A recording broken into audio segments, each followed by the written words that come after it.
En 1968, miles de estudiantes son perseguidos por el Estado, pero poco tiempo después, alguien osa querer asesinar al presidente Díaz Ordaz.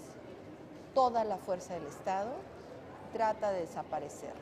Estamos hablando del Paciente Interno, el documental de Alejandro Solar, y hoy nos visita aquí en el estudio. Estos personajes que aparecen y no aparecen en el documental tienen una fuerza que son los que dictaminan para dónde se fue el rumbo de una sola persona, ¿no? Sí, desde luego, bueno, de alguna manera el gran antagonista, vamos a decir, de la historia en términos dramáticos, pues es el gobierno, Claro. ¿no? Es decir, si el gobierno, que también es un poco un ente, pero que se encarna en la figura de Díaz Ordaz, o llegado a un punto en el tutor, que es quien le encargan en los tutores. O sea, ¿no? le dictaminan al personaje un tutor que jamás se presenta nunca a ver al paciente que supuestamente estaba enfermo mental. O sea, esto es Sí, totalmente inédito. en realidad lo que sucede también es que, pues imagínate, el don Carlos Castañeda había intentado asesinar a uno de las figuras, digamos, uno de las más emblemáticas del autoritarismo, un poco una especie de nuestro Pinochet, por decirlo Claro. así, ¿no? Entonces, imagínate lo que le cae encima. Y además, si cuando se ingresa a un hospital psiquiátrico, no pueden ingresar a un hospital psiquiátrico más que firmando un pariente que firma el ingreso, que recomienda el ingreso. Pero este no era su pariente. Don Pedro, su hermano, firma de alguna manera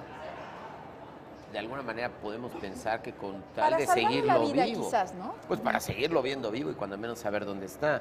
Pero el punto es que entonces los inimputables, que es como declaran a Carlos Castañeda inimputable, es decir, no es responsable porque no tiene conciencia, lo dice el psiquiatra en la película. ¿Qué significa eso? Entonces lo declaran enfermo mental y a los inimputables les asignan un tutor.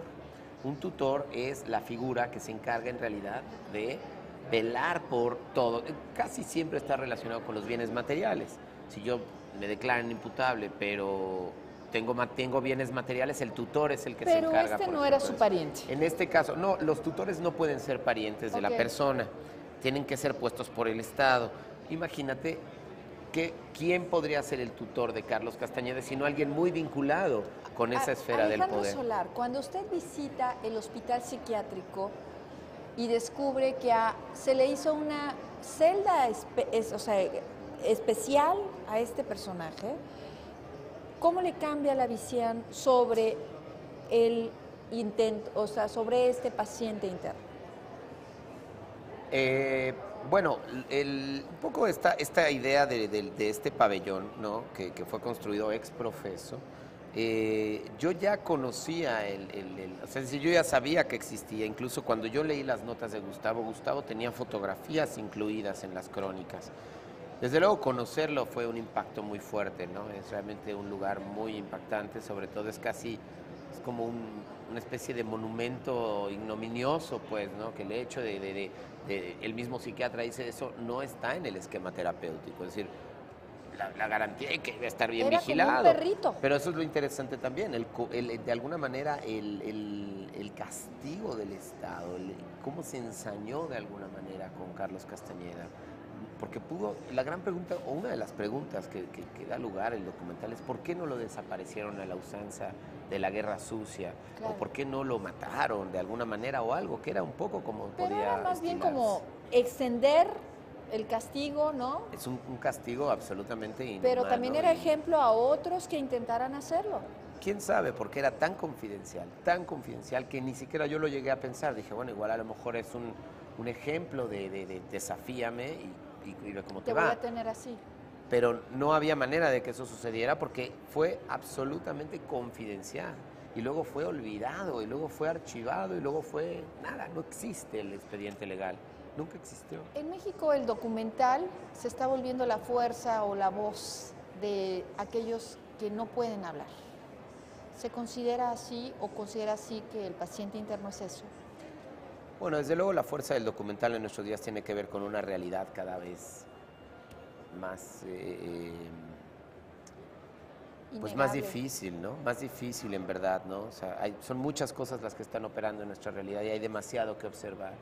Y la verdad también es que es cierto que los ojos, digamos, de nosotros, por decir los documentalistas, pues bueno, son visiones que sí, de alguna manera buscamos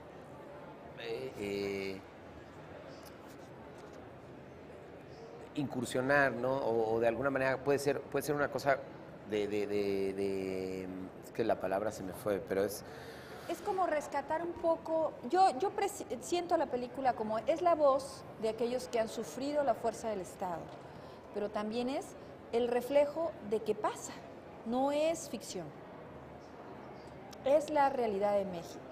Totalmente. El poder del Estado desaparece a personas, ¿no?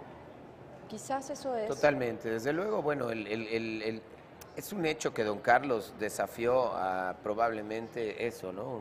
La figura más, no solo, bueno, Díaz Ordaz como la figura que finalmente, pues de alguna manera Díaz Ordaz lo que hizo fue echarse la culpa para flanquearle un poco el terreno a Echeverría y Claro. él fue un poco este mártir de este partido único de tantos años, ¿no? Porque Echeverría también estaba muy involucrado, eso está documentado, pues, Claro. ¿no? Que estaba muy Era el involucrado. gran culpable, pero el presidente asumía, ¿no? Él asumió toda la responsabilidad para flanquearle el terreno, porque Claro. finalmente él tenía que asumir Era la su responsabilidad, ¿no? Era su, ¿no? Y digamos, también fue un poco como que él también se martirizó un poco, ¿no? Es decir, de alguna manera. Hay muchos mártires en esta película, pero no son gratuitos, no lo pidieron, se volvieron perseguidos. En la historia hay varios castigados, por así decirlo, ¿no? La familia. Sí, bueno, desde luego el hermano, don Pedro, que además ambos, don Pedro y don Carlos, son de una calidad humana y de una pues, Dignidad impactante. dignidad absoluta, ¿no? Entonces sí, bueno, efectivamente yo tuve acceso a que don Pedro, que es un capítulo de su vida que probablemente, bueno, no probablemente, marcó su vida, ¿no? Pues pudiera querer conversar conmigo de eso y querer conversar incluso con el mismo don Carlos.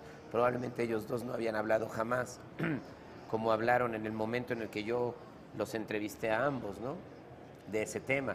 Y efectivamente, es muy probable, don Pedro es muy reservado al respecto, pero más bien lo que me hace pensar precisamente es... Todavía tiene miedo. Si no es un miedo, cuando menos es un bloqueo. O sea, cuando menos no es un tema que a él le guste tocar en lo más mínimo. Vamos a hablar de estos marginados, de estos que viven en la calle y cuál es la realidad de todas estas personas. En un momento más vamos a seguir hablando con Alejandro Solar sobre el paciente interno.